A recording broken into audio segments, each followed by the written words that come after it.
Welcome, everybody. Today we have Kelly Hong, who is a researcher at Chroma. One of the things that she has published recently is this article that she has shared on the screen, Context Rot.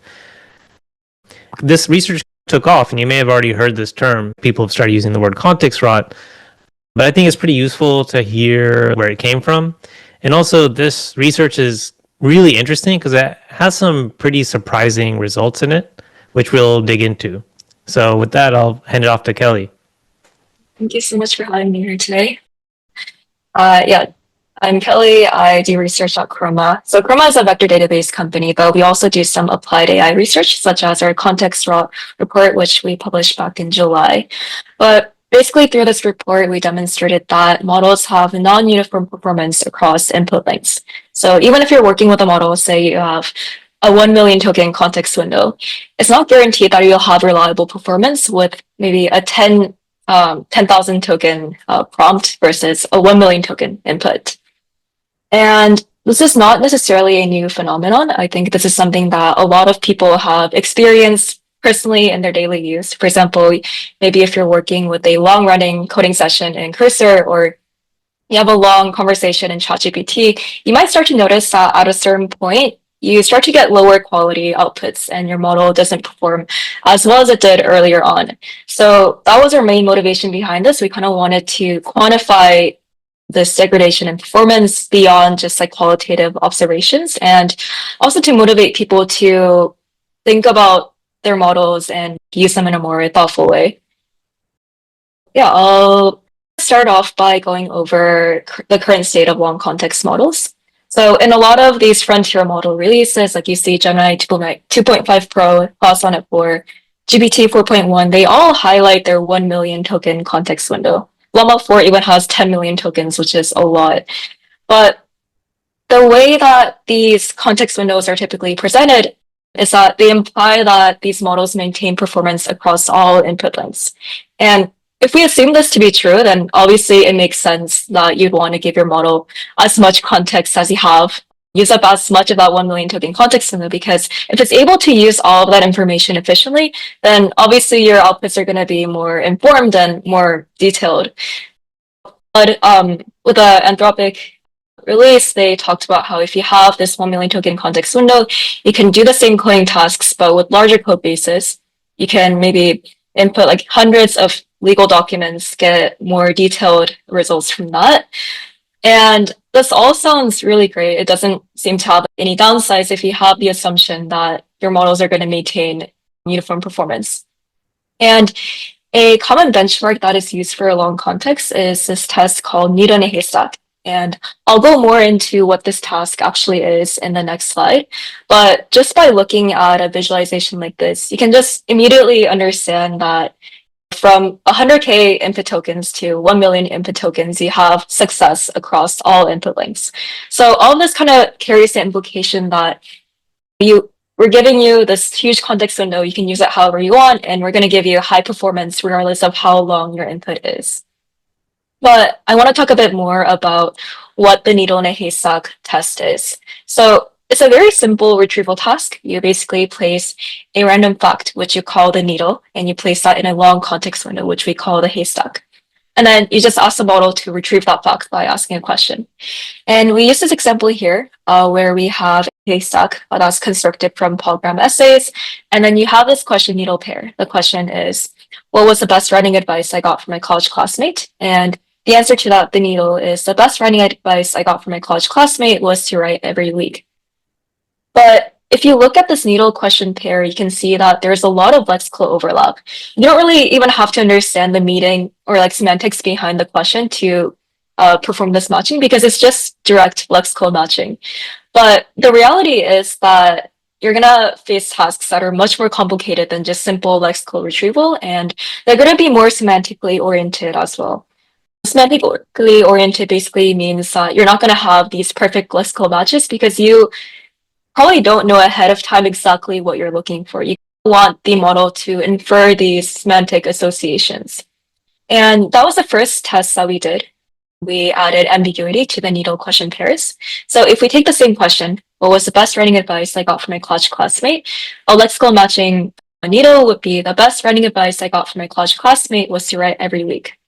But if you have a more semantically matching needle, it might be like, I had an interesting friend who I took some humanities courses with back in college.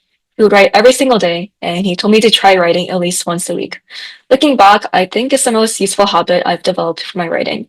So if you have this kind of needle in your haystack, you'd have to make the association that a college classmate connects to the friend who I took some humanities courses with back in college, and the best writing advice connects to the most useful habit I've developed for my writing. So you can't just perform like simple lexical matches on this.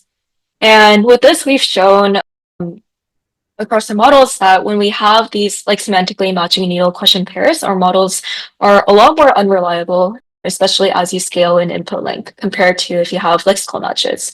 And I think something interesting to point out here is that at the start of this, so when you have like shorter input lengths, the models perform pretty similarly regardless of whether you have lexical matches or semantic matches, but it's like only as you scale in input length that you're able to see this divergence even more. Can you And explain this visualization? Like, what's the difference between the 4 models and the 9 models? Are these the average across 4 and 9 models? yes, so it's average across 4 models here, and we have these 4 separate graphs because the models have a lot of variance just based on like their performance. Like for example, GPT like 4.1 is a lot like higher quality than say GPT like 3.5 turbo. So that'll be considered like a lower performing model. So then, yeah, we basically like filter this by like the model's overall performance and its like context window as well. Yeah, because some models they have a 200K token context window, so we just filter for that. But yeah, just averaging across that group. And I have a quick question. Yes. You know, for people that have not looked into the benchmark closely, they might be really surprised that it's like a lot of lexical matching. Does that mean that benchmark was pointless all along, almost? I think that benchmark initially it was pretty useful because when it tested with the older models, maybe from a year ago, we actually did see this like performance degradation. But as these models got a bit more advanced, like they were able to perform very well, as we can see here. I think needle in a haystack is a good test because it's like very scalable, but like we're able to make these like slight modifications and show that, oh, it's actually like not maybe not like a representative task. So I think like the naive like needle in a haystack task is not representative of a real use case. So you shouldn't just look at this and think that, okay, it performs well on a haystack, that means it's going to perform well on any other complicated task. So I think it's just like important to keep that in mind. But I think this task like allowed us to like create these variations. So I think, yeah, I would like to like credit the work for that. But yeah, just important to keep in mind. Makes sense. Yeah. And I want to point out the implications from this as well, because if you think about real applications of when you use these LLMs, you're often going to use more ambiguous queries than perfect lexical matches. And I think a good example of this is if you think about a financial report analysis. Maybe you put in a few like 100-page documents into your LLM, and then you ask it a very specific question that refers to the snippet in the document. It says, Germany contributed $45 million, Japan contributed $35 million, United Kingdom contributed $32 million, combined international markets totaled 67% of revenue in fiscal 2024, up from 43% in fiscal 2023. And if you have a lexical matching query, you might have something like, how much did Germany, Japan, and the United Kingdom contribute to revenue in fiscal 2024? You can see that like Germany, Japan, and the UK, they can like directly match from the document snippet and also like revenue in fiscal 2024 here. But it's very unlikely that you're going to know all of this information beforehand. If you're working with 100-page financial report documents, you're not going to know all the details that exist in there. So you're more likely to ask a question like, how is your overseas expansion going? Just something a bit more ambiguous, and then you want the model to extract this information for you. So just something important to keep in mind that, you know, when you have this like greater like ambiguity, your models are going to be more unreliable as you have longer inputs. And we also did another test where we added distractors. And I first want to define what a distractor is. So if we take the same example of the needle in a haystack, we have a question that's asking about writing advice. And we can break the haystack down into 2 types of content. majority of Haystack will be irrelevant content. So this Haystack is made up of an essay about addiction from program. And this is obviously like completely unrelated to the needle that we have about writing advice. But a distractor is something that's semantically similar to the needle. So it might say something like, I think the best writing tip I received from my college professor was to write every day. It's a fact that sounds similar to the needle and might be a potential answer to the question, but it doesn't fully answer the question, which is why we consider it to be a distractor. And so we have this needle question pair, and these are the 4 distractor that we use for this variation. This one just replaces college classmate with college professor. This one talks about the worst writing advice. This one's about classmate from high school, and so on. So we do this experiment across 3 different conditions. The first is where we just have a needle with no distractors. The next is where we have only 1 distractor in the context. And then the last condition is where we have 4 distractors along with the needle. And so we see through this visualization here that as you have more distractors, your models become more unreliable. And these models become more unreliable as you have longer inputs as well. So the orange line represents the 4 distractor condition where we have all 4 of these distractors in context. The yellow line is where you have 1 distractor, and the blue is where you just have no distractors, only the needle. So you can see that if you have very similar information in your context, the model tends to get more uncertain. It might hallucinate sometimes or just say that it doesn't know what the answer is, which leads to this degradation in performance. And we see that as you scale in input length, the models have even more uncertainty. I'll talk a bit more about the failure cases later, but I think the important takeaway from this is that it's very common that you're going to have similar information in your context, especially if you're working in domain-specific applications. For example, if we take the financial analysis example from earlier, let's say you have a question like, okay, how much did Germany contribute to revenue in fiscal 2024? The answer might be Germany contributed $45 million in fiscal 2024, but you might also have some distractors in the context. You might have a document that's mentioning how much Germany contributed back in 2023. You might have a fact about France as well. And I think this financial document case is especially interesting because for a lot of financial reports, you're going to have like very standardized formats. Maybe like the only difference is like the number or the names that are mentioned. And this is going to make it more difficult for the LLM to kind of distinguish between the similar information. And we show here that when you have these distractors, like even if you just have 4 pieces of similar information, that degrades performance pretty significantly for the frontier models today as well. And we did some more investigation into the failure cases of these models.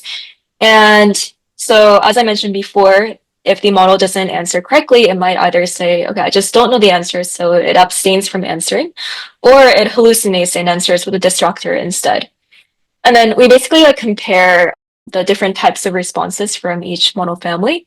And we see that some pretty interesting behavior patterns. Like for example, in the Claude model family, we see that the model tends to abstain more from answering whenever it's uncertain. So it'll just say, I don't know what the answer is if it's not confident of its answer. And we see with GPT models that they have the highest rates of hallucinations. So when it's like uncertain about an answer, rather than saying that it doesn't know the answer, it'll just answer with an incorrect answer.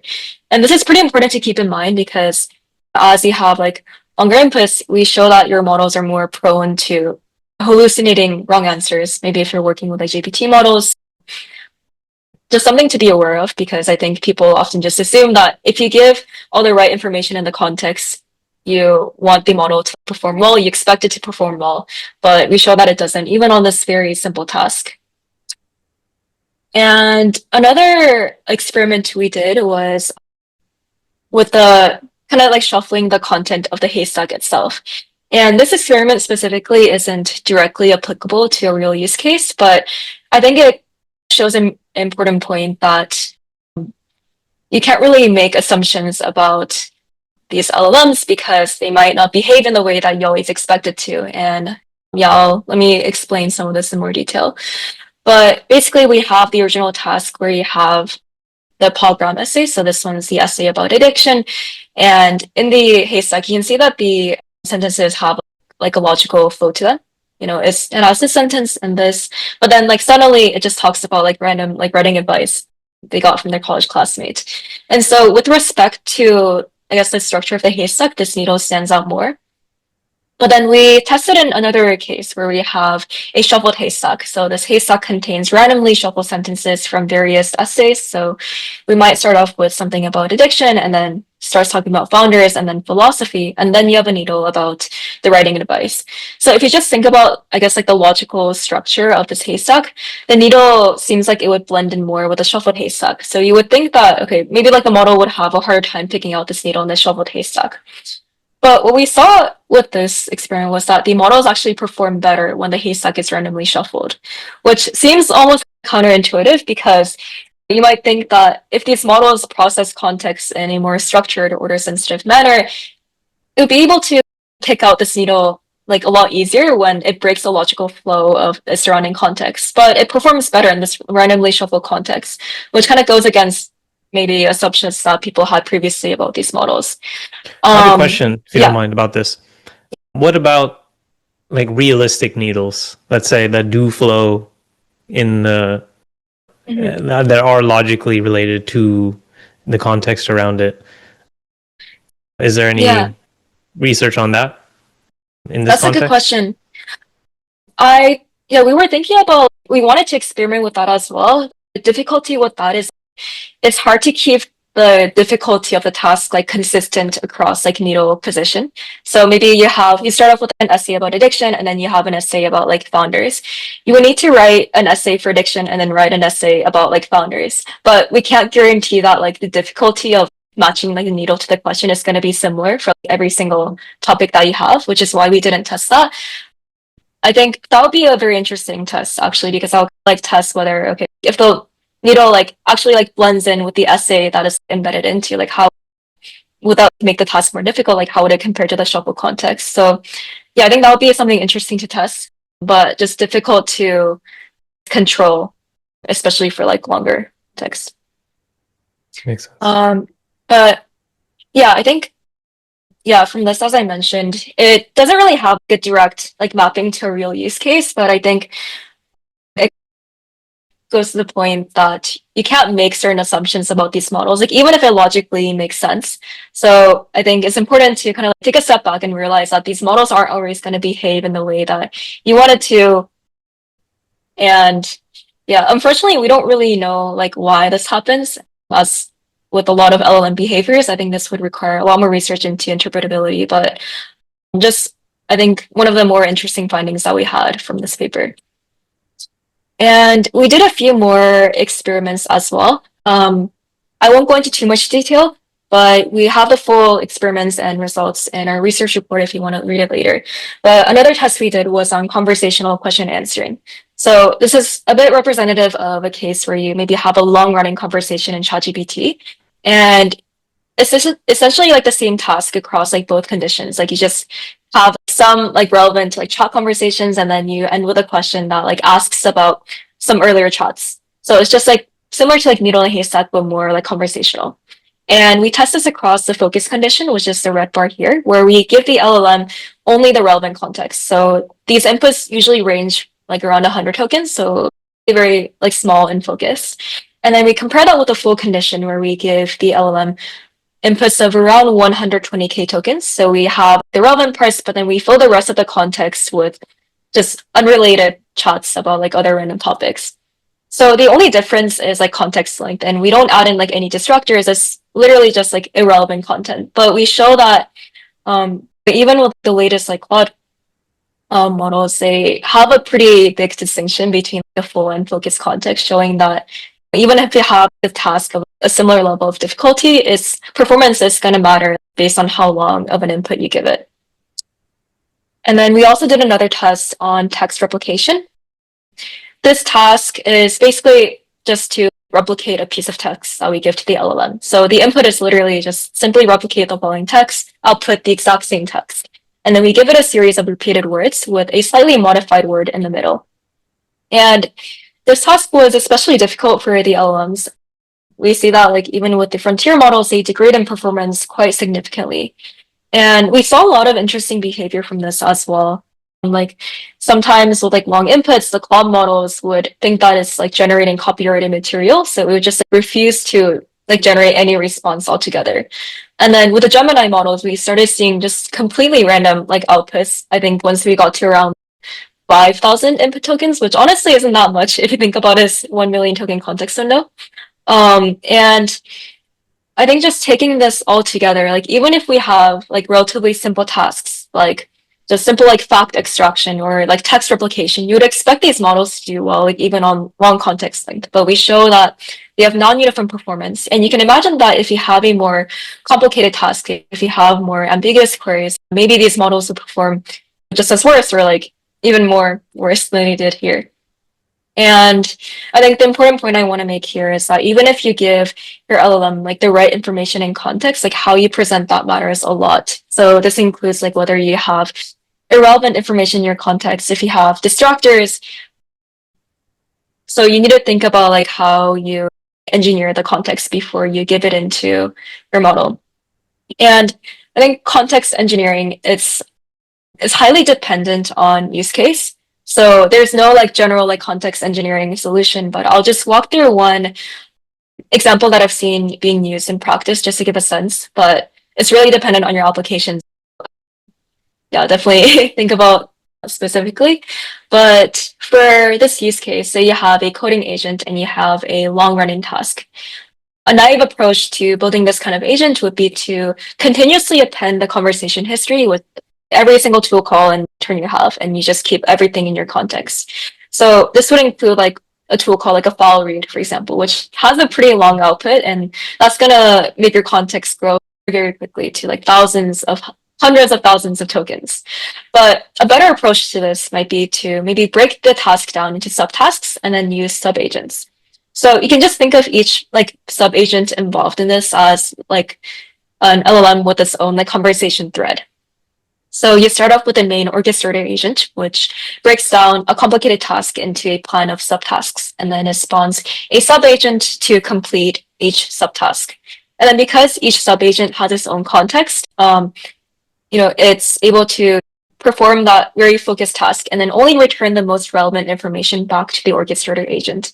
And then this kind of allows the orchestrator agent to keep a clean filtered thread of the most relevant information. So this is something that I've seen being used for like, coding agents or maybe even like deep research agents too. But there's a lot of different approaches to context engineering. I think there's a lot of talk around that now too. But yeah, I think that pretty much covers context raw. We have more experiments and details that I didn't fully go over in this presentation, but you can view the full report at research.trychroma.com. We have some other reports available there as well. We have like generative benchmarking, which I actually talked about before on this course as well. But yeah, thank you so much. Yeah, I would for love your to time. ask you some questions if you don't mind. Of course. Yeah. Is there I think you have in your report a breakdown of models and how each one degrades differently across different lengths. Do you mind pulling that up? Or if you don't mind? Yes. Nice.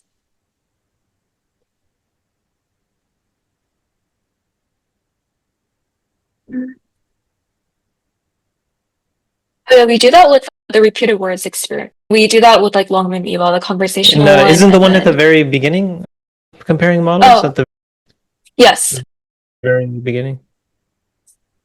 This one? Yeah, I think so. Okay, that's the repeated words. Yes, it's the repeated words experiment. Did you find that? I think one burning question is: did you find that one model is like dominating the ability to resist context rot?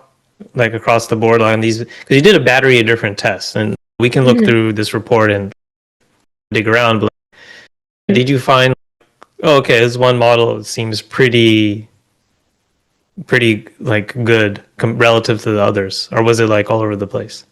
It was all over the place. There wasn't any model that ranked first and like across all the tasks. I think for the repeated words tasks, like Claude Sonnet 4 did the best. But for a task like needle in a haystack, GPT 4.1 did the best on that. So I think each model has its own advantages, and I think it's highly dependent on the use case. unfortunately, there's not a model that is like excelling at long context currently. And so one thing that Yeah. sticks out to me here is when people hear the term context rot, especially the Mhm. word rot, Mhm. I think okay, like the word rot is associated with this idea that you have to like really neglect something before it starts rotting. But what you've Yeah. shown here is it's actually not that hard to perturb the model, or it can degrade like quite fast on these Yes. various tasks. And it seems to me Mhm. that okay, even though a lot of these models have million token context window, Mhm. it's quite easy for them to degrade. And it's not necessarily about neglect. It's hey, you've Mhm. stuffed too much, just too many things into the context. And I Mhm. think there's this series, there's this RAG series that we're doing, people Mhm. declaring like RAG is dead in response to, hey, you can put all this stuff in context, maybe you don't need Mhm. RAG. Mhm. So what are you seeing out there? Are you seeing that people are backing off that? Like they're taking this context and being more parsimonious about what they're putting in context? Like do you see like a swing towards putting a lot of stuff in context and then not working? And then now we're back to okay, like doing proper retrieval again, or what do you see in practice at Chroma? Yeah, I think a lot of people say that RAG is dead because when they think about RAG, they only think about like vector retrieval. You have some sort of like vector database, you just do like semantic search and then you pass that into your LLM. But I think of RAG more like generally, like maybe you can even just use like an LLM to do filtering for your context before you like pass it in for the actual task.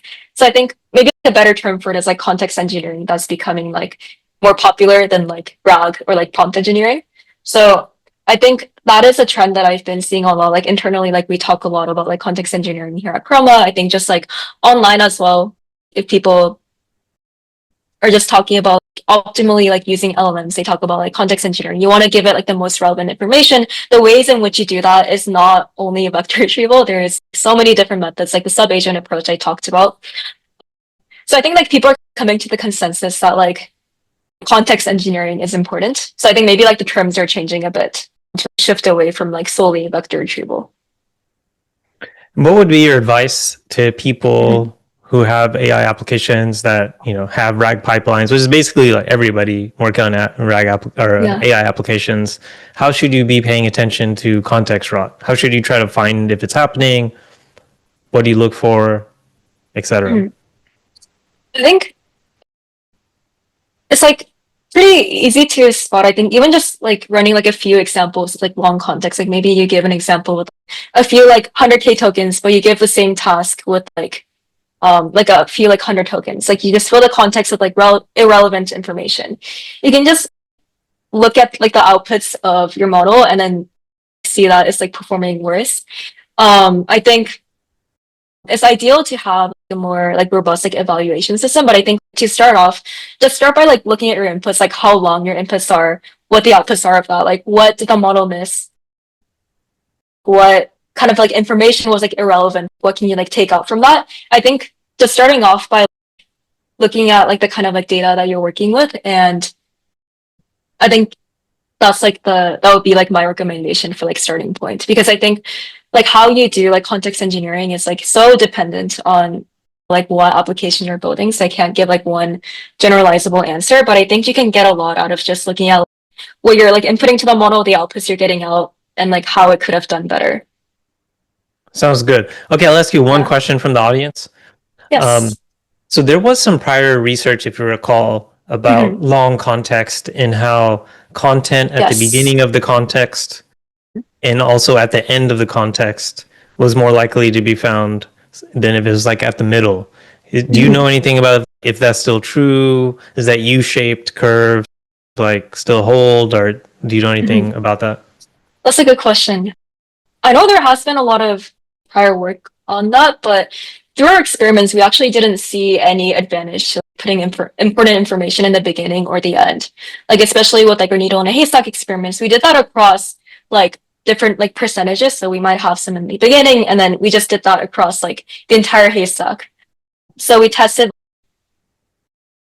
like basically almost every like possible position, but we didn't see like any pattern in what the model favors. And then for the repeated words task as well, like this task here, like the reason why we had the modified word was to like see whether the model is able to detect this maybe like more frequently if it like appears in the beginning or the end. But actually like with this too, we also didn't really see like a huge trend in, you know, whether like the models favor like the beginning or end. I think like people like give that advice because it's like easy if you're working with like long context, if you can just put the important information in the beginning and then just give it like all like possible like relevant context and then just like hope that it works. But unfortunately like that doesn't solve all your problems and you have to be a bit more intentional about how you manage that. All right, sounds good. This is very interesting, Kelly. Yeah. Thanks for doing this. I'll be publishing notes on this as well. Good. And so thank you so much. Thank you so much for having me here today. Thank you. Thank you.